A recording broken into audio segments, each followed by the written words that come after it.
एक गांव में सुधा नाम की बूढ़ी औरत रहा करती थी। उसके परिवार में उसका बड़ा बेटा निरंजन और उसकी बेटी शिखा ही थी। उसकी बेटी शिखा गांव में ब्यूटी पार्लर चलाया करती थी। एक दिन की बात है, सुधा सोकर उठी तो उसने देखा कि उसकी बेटी तैयार होकर कहीं जा रही थी। शिखा, इतनी सुबह सुबह तैयार होकर तुम कहाँ जा रही हो? अभी तो ब्यूटी पार्लर खोलने का टाइम भी नहीं हुआ। मैं ये शहर छोड़कर जा रही हूँ माँ। अब मुझे इस गांव में नहीं रहना। ये कैसी बात कर रही हो तुम? नहीं रहने से तुम्हारा क्या मतलब है? तभी सुधा का बेटा निरंजन वहां आकर बोला, शिखा, तुम बताते क्यों नहीं माँ को कि तुम ये शहर ही नहीं बल्कि देश भी छोड़कर जा रही हो, वो भी मेरे साथ। सुधा अपने बेटे की ओर देखकर बोली, बेटा, ये कैसी बातें कर रहे हो तुम? मैं सही कह रहा हूँ माँ। मुझे इन अनपढ़ गंवार गांव वालों के साथ नहीं रहना। आपसे मैं कई बार अपने मन की बात कह चुका था, लेकिन एक आप हैं जो इस गांव को छोड़ने के लिए तैयार ही नहीं है। इस गांव में मेरे पति की यादें बसी हैं। इस घर में मेरी आत्मा बसती है। मैं भला कैसे जा सकती हूँ? तो फिर आप अपनी यादों के सहारे ही इस गांव में रहिए। हमें नहीं रहना यहाँ। भैया को अमेरिका में जॉब मिल गई है और कंपनी ने उन्हें फ्लैट भी दिया है। मैं भैया के साथ ही रहूंगी। तुम दोनों चले जाओगे तो मैं अकेली क्या करूंगी? मेरा खर्चा पानी कैसे चलेगा? वो सब मुझे नहीं पता माँ। अगर आपको अपने खर्चे पानी की इतनी ही चिंता है तो आप भी हमारे साथ चलिए ना। नहीं तो मेरी बहन जो ब्यूटी पार्लर चलाती थी, आज से आप वो ब्यूटी पार्लर चलाकर अपना खर्चा पानी निकाल सकती हैं। इतना कहकर निरंजन और शिखा अपना सामान लेकर घर से बाहर निकल गए। सुधा बेचारी दिन भर रोती रही।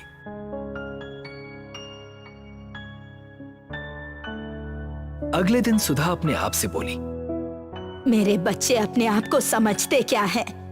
इन दोनों को क्या लगता है कि उनके बगैर उनकी माँ अकेले नहीं रह सकती? शिखा शायद भूल गई कि उसने ब्यूटिशियन का कोर्स मुझसे ही सीखा था। मैं उससे बेहतर ब्यूटी पार्लर चलाकर दिखा सकती हूँ। इतना बोलकर सुधा अपने ब्यूटी पार्लर के दुकान में चली गई। दुकान के बाहर मोहिनी शायद शिखा का इंतजार कर रही थी। सुधा को देखकर वो चौंक गई। माँ जी, आप यहाँ पर क्या कर रही हैं? शिखा मेम साहब नहीं है क्या? शिखा अपने भाई के साथ इस देश को छोड़कर चली गई। आज से मैं ही इस ब्यूटी पार्लर को संभालूंगी। क्या तुम्हें मेरे साथ काम करने से कोई एतराज है? मुझे तो बस अपनी सैलरी से मतलब है। ब्यूटी पार्लर आप चलाओ या आपकी बेटी, मुझे कोई फर्क नहीं पड़ता। सुधा मुस्कुराती हुई ब्यूटी पार्लर के अंदर चली गई। कुछ देर के बाद एक 20 वर्षीय लड़की ब्यूटी पार्लर के अंदर आ गई। शिखा दीदी कहाँ है? मोहिनी के बोलने से पहले ही सुधा बोली, शिखा गांव छोड़कर चली गई है बेटी। तुम बताओ, तुम्हें क्या करवाना है? देखो, मुझे अपने चेहरे पर मसाज करवाना है। मसाज थोड़ा अच्छा करना, क्योंकि आज मुझे एक शादी में जाना है। सुधा मोहिनी की ओर देखकर बोली, सामने जो क्रीम रखी हुई है उसको उठाओ। सुधा अपने हाथों से उस लड़की की मसाज करने लगी। मसाज पूरा होने के बाद वो लड़की खुश होती हुई बोली, अरे वाह माँ जी, आपके हाथों में तो जादू है। आपने तो मेरे चेहरे पर अलग ही ग्लो ला दिया। आप अपनी बेटी से कहीं ज्यादा अच्छा मसाज करती हैं। इतना कहकर वो लड़की वहां से चली गई। अगले दिन वही लड़की कुछ और लड़कियों को लेकर ब्यूटी पार्लर के अंदर आ गई और सुधा की ओर देखकर बोली, माँ जी, कल मैं जिस फंक्शन में गई थी, वहाँ के लोग मुझे घूर घूर के देख रहे थे। जानती है क्यों? सिर्फ आपके किए हुए मसाज की वजह से। और मेरी दोस्त भी मुझसे जिद करने लगी कि वो भी आप ही के हाथों से मसाज करवाएगी। ये तो बहुत अच्छी बात है बेटी। सुधा सबका मसाज करने लगी। कुछ ही दिनों में सुधा का ब्यूटी पार्लर पहले से और ज्यादा अच्छा चलने लगा।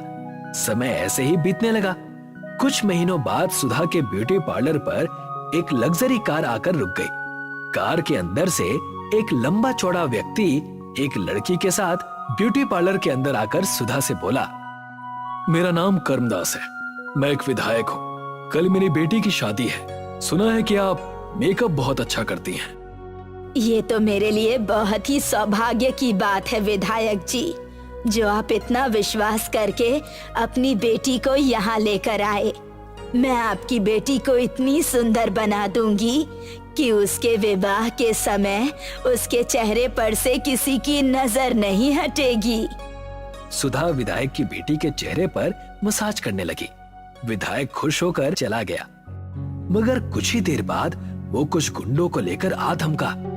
ये तुमने बिल्कुल भी अच्छा नहीं किया। मैं तुम्हारा मसाज पार्लर बंद करवा दूंगा। ये कैसी बातें कर रहे हैं आप विधायक जी?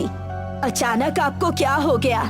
कुछ देर पहले तो आप बड़े खुश होकर गए थे। तुमने मेरी बेटी के चेहरे पर क्या किया है? जब से वो अपने चेहरे पर मसाज करवा कर घर गई है, उसके चेहरे पर खुजली हो रही है। जानती हो तुमने उसका पूरा चेहरा खराब कर दिया है। मुझे शहर से डॉक्टर बुलवाना पड़ा। मेरी समझ में नहीं आ रहा कि मैं क्या करूं। कल उसकी शादी है, कहीं लड़के वाले उसका चेहरा देखकर शादी के लिए मना न कर दे। मैंने तो उसी क्रीम से मसाज किया था जिस क्रीम से मैं हर लड़की की मसाज करती हूँ। वो सब मुझे नहीं पता। आज के बाद ये ब्यूटी पार्लर अब नहीं चलेगा। इतना कहकर विधायक ने सुधा को ब्यूटी पार्लर से बाहर निकाल दिया और उसके पार्लर में ताला लगा दिया। बेचारी सुधा उदास मन से अपने घर पर थी कि तभी मोहिनी वहां पर आ गई। माँ जी, आपका ब्यूटी पार्लर तो बंद हो चुका है। अब मुझे मेरी तनख्वाह दे दीजिए आप। ये तुम कैसी बातें कर रही हो बेटी? अगर तुम अपनी तनख्वाह कुछ दिन बाद लोगी तो क्या तुम्हारा कुछ बिगड़ जाएगा? माँ जी, मुझे किसी चीज से कोई मतलब नहीं है। मुझे बस मेरे पैसे चाहिए, लेकिन इस वक्त मेरे पास पैसे नहीं है। मुझे तुमसे यही उम्मीद थी बुढ़िया। अच्छा हुआ कि तुम्हारे साथ ऐसा हुआ। इतना कहकर मोहिनी गुस्से में वहां से चली गई और सीधे उस गांव के मुखिया के घर पर आ गई। मोहिनी को देखकर मुखिया मुस्कुराता हुआ बोला, आखिरकार तुमने वो करके दिखा ही दिया जो तुमने मुझसे करने का वादा किया था। अब मैं इस गांव में अपनी बेटी का ब्यूटी पार्लर खोलूंगा और तुम्हें 2 गुनी तनख्वाह पर वहां पर रखूंगा। लेकिन अभी आपको उस बुढ़िया का जीना और हराम करना होगा। मुझे लगता है कि वो बुढ़िया ऐसे ही चुप नहीं बैठेगी। चिंता मत करो, उसके लिए मैंने कुछ सोच रखा है। अगले दिन मुखिया कुछ व्यक्तियों को लेकर सुधा के घर पर आ गया और सुधा से बोला, तुमने हमारे गांव का नाम खराब किया है, इसीलिए तुम्हें इस गांव को छोड़कर जाना होगा। ये कैसी बातें कर रहे हैं आप मुखिया जी? सही कह रहा हूँ मैं। तुमने विधायक जी की बेटी का चेहरा खराब कर दिया। अगर तुम यहाँ पर रुकी तो पता नहीं तुम किस किस का चेहरा खराब कर दोगी। मैंने ऐसा जानबूझकर नहीं किया। वो सब मुझे नहीं पता।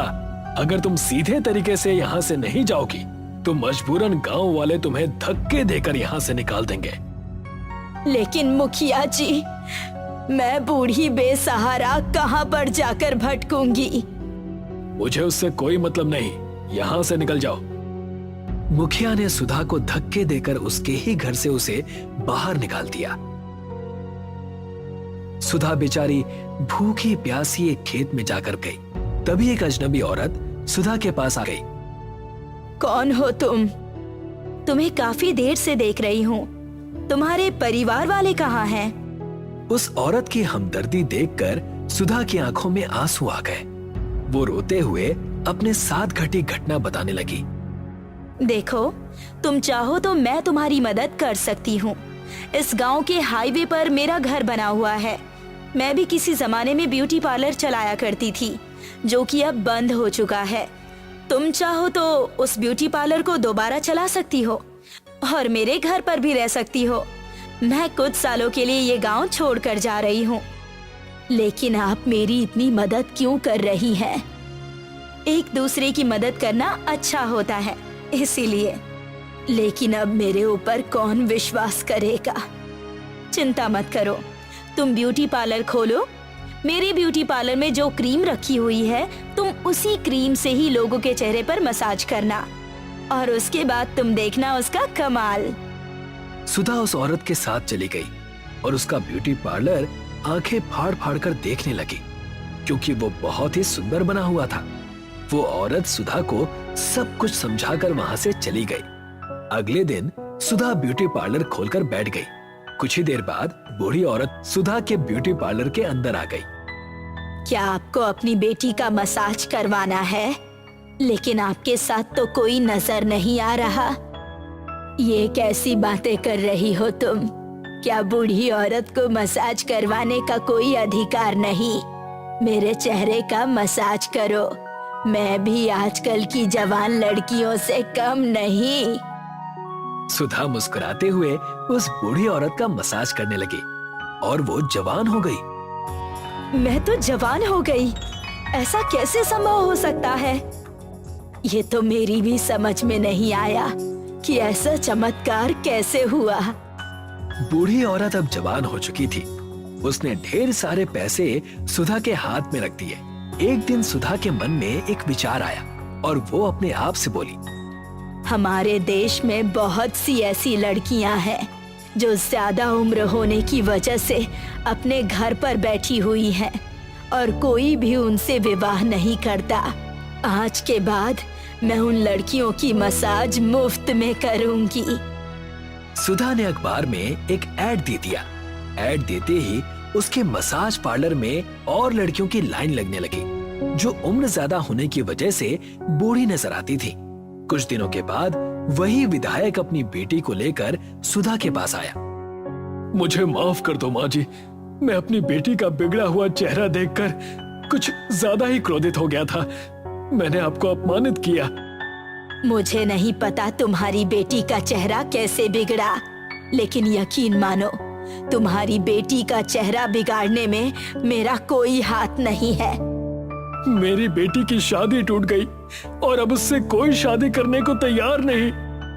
चिंता मत कीजिए। इतना कहकर सुधा उसकी बेटी के चेहरे पर मसाज करने लगी। मसाज करते ही उसकी बेटी का चेहरा बिल्कुल ठीक हो गया। इधर गांव का मुखिया सुधा का ब्यूटी पार्लर चलना देखकर काफी परेशान हो चुका था। वो क्रोधित होते हुए मोहिनी की ओर देखकर बोला, आखिर ये सब कुछ हो क्या रहा है मोहिनी? मुझे खुद नहीं पता, बस इतना पता है कि बूढ़ी औरतें उसके पार्लर में जाती हैं और जवान होकर बाहर निकलती हैं। अरे उसने तो बहुत ज्यादा उम्र की औरतों को भी जवान करना शुरू कर दिया है। धीरे धीरे उसका नाम बढ़ता जा रहा है। अगर ऐसा ही हाल रहा तो वो दिन दूर नहीं जब उसका कद मुझसे भी बड़ा हो जाएगा। बड़ा हो नहीं जाएगा बल्कि बड़ा हो चुका है। शायद आपको पता नहीं कि जिस विधायक की बेटी का चेहरा मेरी वजह से बिगड़ा था, कल उस बुढ़िया ने उसका चेहरा बिल्कुल सही कर दिया। आखिर उसके पास ये जादुई शक्तियाँ आई कहाँ से? पता नहीं। वो जिस जगह पर अपना ब्यूटी पार्लर चला रही है, वो जगह बरसों से बंद पड़ी हुई थी। सुधा वहाँ पर कैसे पहुँची, इसका किसी को कोई अंदाजा नहीं है और लोगों को इस बात से मतलब भी नहीं है, क्योंकि सुधा सबकी मदद कर रही है। मेरे पास एक तरकीब है। हमें इस रहस्य को जानने के लिए उसके ब्यूटी पार्लर के अंदर जाना होगा। तुम एक बहुत अच्छी ब्यूटिशियन हो। तुम मेरा और अपने चेहरे का ऐसा मेकअप करो कि हम दोनों बिल्कुल बूढ़े नजर आए। उसके बाद जाकर देखते हैं कि वो आखिर क्या चमत्कार करती है।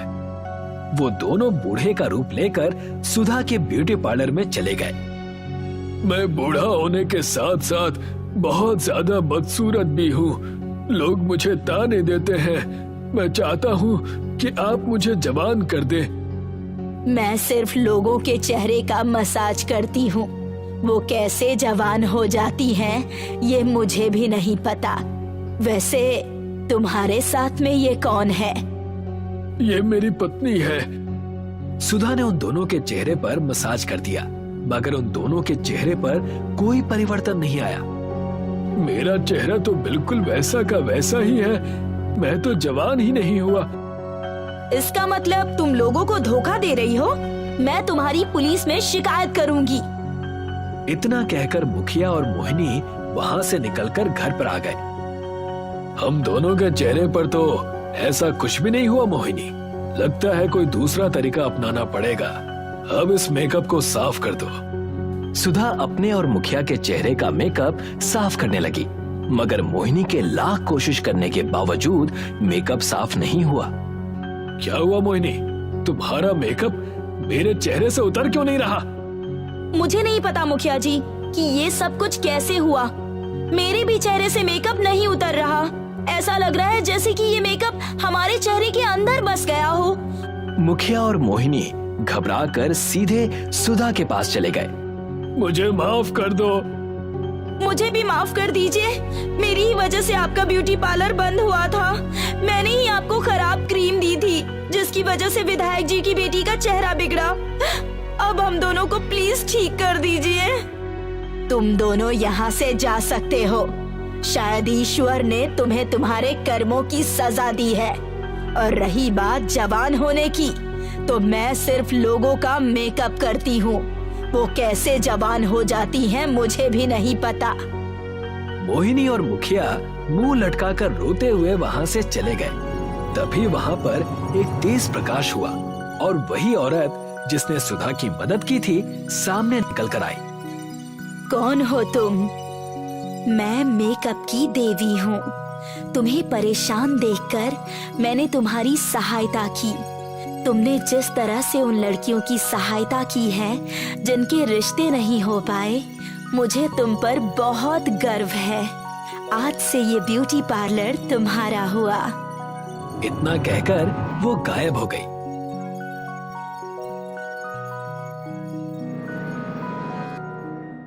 पंढरपुर नाम का एक गांव था। वहाँ गुड़िया अपने पिता गिरधारी लाल के साथ रहती है। गिरधारी लाल एक साधारण गैराज में काम करता था और लोगों की गाड़ियाँ ठीक किया करता था। गुड़िया उठो, सुबह हो गई। मेरे कुछ ग्राहक आकर भी चले गए, लेकिन मुझे अब तक चाय नहीं मिली। पिताजी, आपने मुझे पहले क्यों नहीं उठाया? मैं आपको बनाकर दे देती। मैंने तुम्हें चाय बनाने के लिए नहीं उठाया। मैंने तो पहले से ही तुम्हारे और मेरे लिए चाय बना कर रखी थी, इसलिए उठाया। क्या पिताजी आप भी? गिरधारी लाल और गुड़िया दोनों ही खुशी खुशी रहा करते थे। गिरधारी लाल अपने गैराज की दुकान चलाता और गुड़िया ब्यूटी पार्लर का कोर्स किया करती। भाई साहब, मुझे कुछ राशन लेना है। आप ये पर्ची में लिखे हुए सामान बनवा दीजिए ना। जी बेटा, तुम तो गिरधारी लाल की सुपुत्री हो ना। वो दरअसल मेरी बेटी भी ब्यूटी पार्लर का काम सीखना चाहती है। मैंने सुना है अक्सर शादी और किसी भी कार्यक्रम में अच्छे पैसे बन जाते हैं। आप अपनी बेटी को मेरे पास भेज दीजिएगा, मैं उसे सब कुछ अच्छे से समझा दूंगी। गुड़िया वहाँ खड़ी होकर राशन ले ही रही थी कि वहाँ गांव की ठकुराइन काकी आ गई और कहने लगी, हाँ हाँ भेज देना। कम से कम ये तो सीख ले, आजकल की लड़कियों को न जाने कब अकल आएगी। घर का काम तो इनसे होता नहीं और चली ब्यूटी पार्लर खोलने। अरे ओ ठकुराइन, ये आप बेचारी बच्ची को काहे डरा रही हैं? रहने दीजिए अंकल, इनका तो काम ही यही है, पूरे गांव में घूम घूम कर लोगों की बातें सुनना और अपनी टिप्पणी देना। गुड़िया काकी से बहस करके अपने घर चली गई और गुस्से में जाकर बैठ गई, जिसे देखकर गिरधारी लाल ने गुड़िया से पूछा, क्या हुआ बेटी? मेरे ब्यूटी पार्लर का काम सीखने की वजह से सारा गांव पहले ही परेशान है। हमें दूसरों से क्या मतलब बेटा, तुम चिंता मत करो और अपना ब्यूटी पार्लर, वो क्या कहते हैं, पार्लर, हाँ पार्लर का काम पूरा कर लो। पैसे जितने चाहिए हो मुझसे ले जाना। गुड़िया शहर से ब्यूटी पार्लर का काम पूरी तरह से सीखकर गांव आ गई। गांव आते ही उसने देखा कि ठकुराइन उसके घर के बाहर खड़ी है। सुनो गिरधारी, तुम आकर कई बार मुझसे उधार पैसे लेकर गए हो, जिसका तुमने 1 रुपया भी मुझे वापस नहीं किया है। मैं सारे पैसे आपको लौटा दूंगा। मेरी बेटी का काम बस शुरू होने ही वाला है। हाँ हाँ ठीक है ठीक है, मैं अगले हफ्ते दोबारा आकर तुमसे मिलूंगी और अगर तब मुझे पैसे वापस नहीं मिले ना तो तुम्हारी खैर नहीं। ठकुराइन वहाँ से चली जाती है।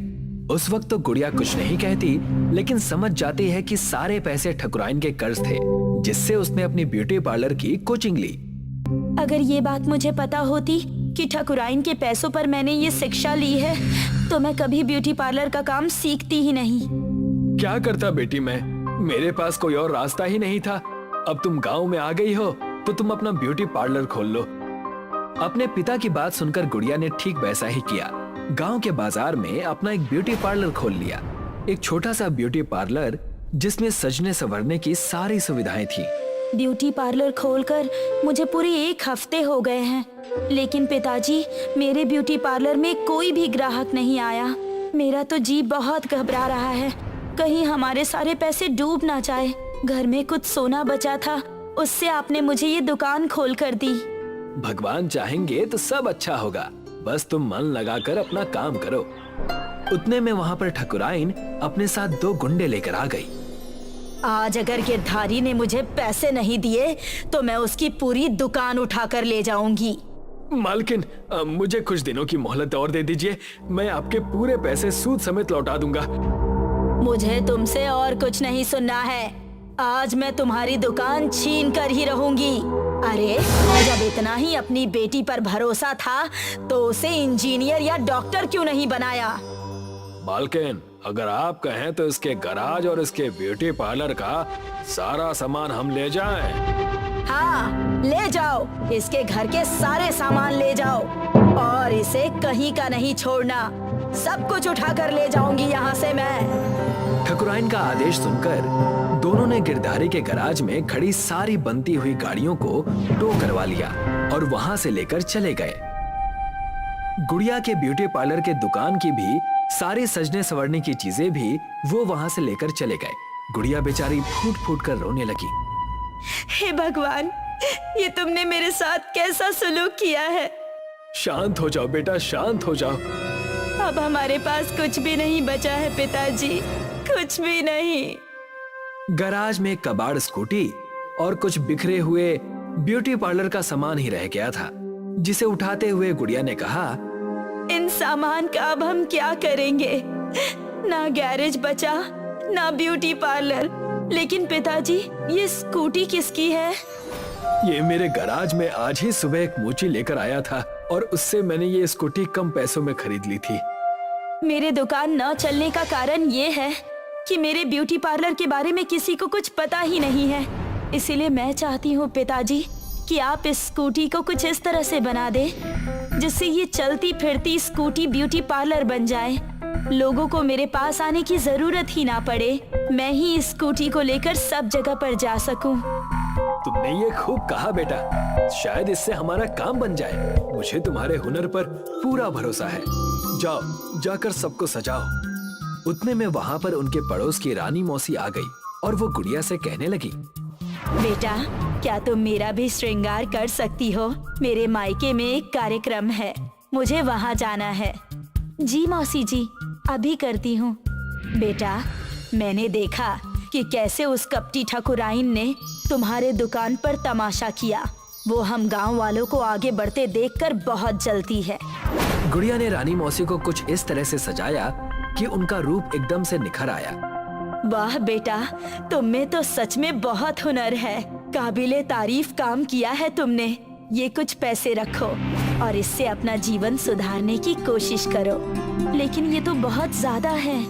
तुम चिंता मत करो, जब तुम्हारे पास आ जाए तो मुझे लौटा देना। बेटा, मैं तुम्हारे लिए स्कूटी ब्यूटी पार्लर बनाकर तैयार कर दूंगा।